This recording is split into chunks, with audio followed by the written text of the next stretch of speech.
Hello, tubers. Bart coming at you in the mail day. So I guess I knew I was changing my habits with cards and such based on prices, and obviously PSA just closed. This mail day is an absolute fruition of that. And I am watching or seeing so many review videos and stuff like that. I'm not been able to watch them lately, but I'm like a fiend right now. I have not reviewed a damn card from PSA in so long. I need to get some of these things back. But anyway, so how have I changed my pickups? I'm still going to send some stuff in whenever they open back up. I would say regardless of price point, but the price point will absolutely make a massive difference in what gets sent and how much gets sent. But in the time being, when I was sending cards in, one of the perks for me was I was creating rarity based on submitting cards that weren't submitted often, etc., or creating rarity based on the grade of that card. You know, if I could get a 10 on a Jerry Rice or a 10 on some base card or something like that, and there were very few of those, or none, and I was the first one, that was a big deal to me, and that was the rarity. So I never chased rare cards, low-numbered stuff, inserts that were 1 in 24,000 packs back in the 90s and stuff like that. But now that I'm not getting stuff graded too much, I'm not buying much graded because, you know, it's 50, 60 bucks for a regular ass PSA 10 now. You know, not a card that, you know, is an investment type, but just a regular ass card. I'm buying that rare stuff. So, let's see. First up, not so rare, but I kind of dug it, so I picked it up. My first and so far only Project 70 card, Juan Soto. Who is the artist here? Lawrence Atoigu. There's an I, not an L. Never heard of him. Like the card. No, this can't be right. Natural. All right. I was like, wait a minute. I looked at the sign, the picture, and I was like, that's Natural. Who the hell is this Lawrence guy? And so let's see. Rare stuff. Jimmy G, gold vinyl out of 5. Bought that off a Facebook group. The centering is a 10 for sure. Don't think I'll get it graded at all anyway, but it is a very nice card. And the left to right often on these is not good.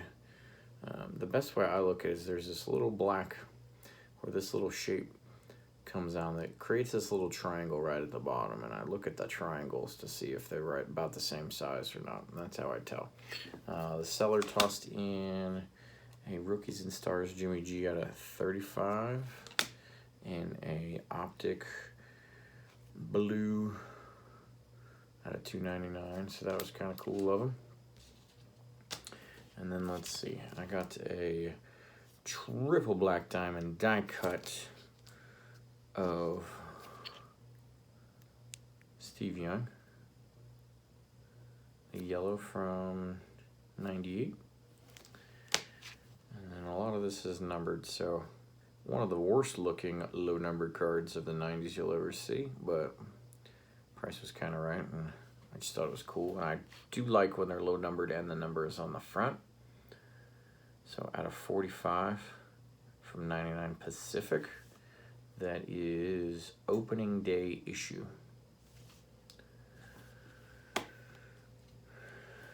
I am looking to get more of these, but most of them aren't reasonably priced. 2020 Zenith Artist Proof. Nick Bosa at a 10. His Artist Proof's at a 49 as well. Those are a lot more reasonable. I'd like to get some 10s, but well, this one cost me like 15, 20 bucks. And he was Defensive Rookie Player of the Year. Defensive Rookie of the Year. Brandon Ayuk, you know, a 700-yard receiver. Somebody's got one listed for $250. Raw card, non-auto. Craziness. On a crown kick, so picked up this Vernon Davis from 11. Panini Crown, gold out of 25. I just don't have many Navorro Bowman autos, and his rookie ones are all in Penn State uniforms, so 13 score inscriptions. Navorro Bowman was $8. Four-time All-Pro linebacker for us for $8. Yes, sir. I think I have one of these at PSA right now. I just really like the card. It's one of my favorite uniforms of the Niners. Just digging it. Nice and clean. You see his number. You see everything he looks like in pads and everything like that. But you can clearly see his face. You can absolutely make out it's him. And then all the accenting is red and gold as well. And then it's numbered out of 725. So nice little easy pickup there. We got a retail Jeff Garcia crown out of 01. So third-year card of him. Retails were red that year. And then let's see here. This is a silver hollow, I think. They call them different things. I have to look up to see what the actual name is, because these listings, sometimes inserts, people just list them what they think they are, and instead of the actual name. But from 12, Crown Royale out of 99. Some sort of gold silverish hollow foil. Same year, got the Randy Moss. You know, you gotta, only 1 year on the team, but you get a player like that on your team even for a year, you gotta make sure you get some pickups in there. So the Moss out of 99. And then let's see, I gotta validate this, but the listing, this is out of 96 Pacific Platinum. So the die cut crown, this is out of 500. Weird numbering there, so they all printed about 500, I guess later put the numbering on them or something like that. But apparently this was through TV only to get that. That's what the listing said. I'll have to validate that, but it's platinum. Definitely says platinum on it, and it's out of 500, so I thought that was cool. And then this is 2000 Crown premiere date. You see the numbering right there, that's out of 145.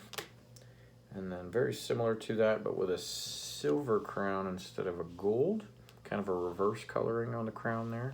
And that is limited series and very oddly numbered. So the premiere date is 145. This is 144. And then I like matching ones, so I got the Charlie Garner premiere date out of 145 and the T.O. out of 145 as well.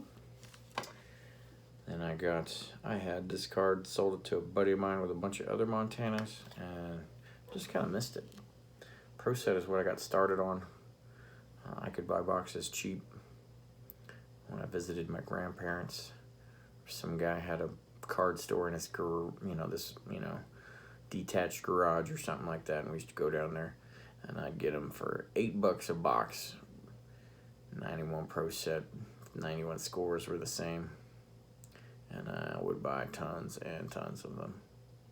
They didn't keep condition well, because those are the, when you're 8, 9, 10 years old, those are all going in shoe boxes and just getting moved around and touched nonstop, but loved the cards, and so I picked that back up, the PSA 10 Montana. And then 2 of these, Luis Garcia rookies, they sent him back down to the minors. Topps Living from this year. And nice add-on to the set there. We'll see if, hopefully they get a Josh Bell at some point and a Schwarber. I do like picking those up, and so many people buy these in bulk. You can get them for like $7.75 or something like that aftermarket, instead of paying $9.99 plus taxes and shipping from Topps website.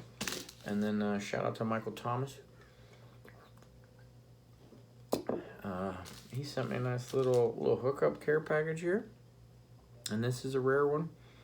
I believe you had to mail these in and mail something in. You had to get this back, and I have basically every iteration of this card except this one. So 94 Topps Stadium Club. Another set I did get boxes of back in the day, so it's near and dear to my heart.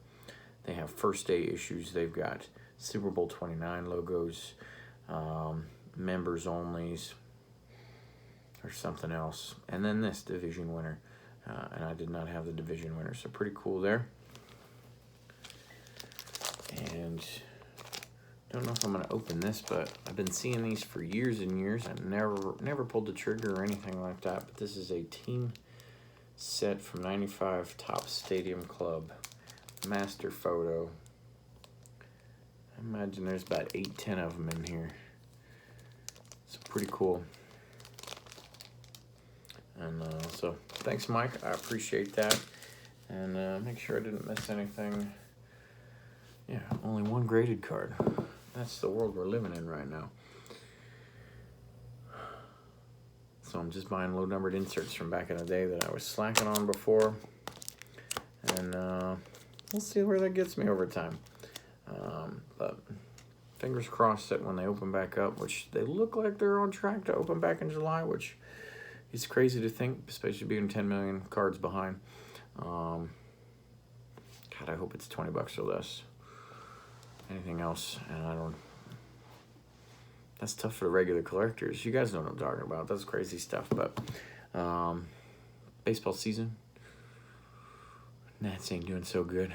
Lost 3 in a row to the Braves after finally hitting 500.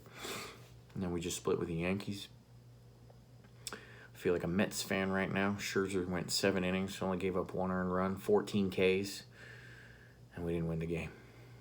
Lost in extra innings to the Yanks, but he didn't take a loss, so thankfully at least he got a no decision on that one. But that's like the Mets and the Grom or something like that. That guy will throw jam after jam and get nothing to show for it at the end of the box score. But that's what I got for you. Happy Saturday. Till next time. Later.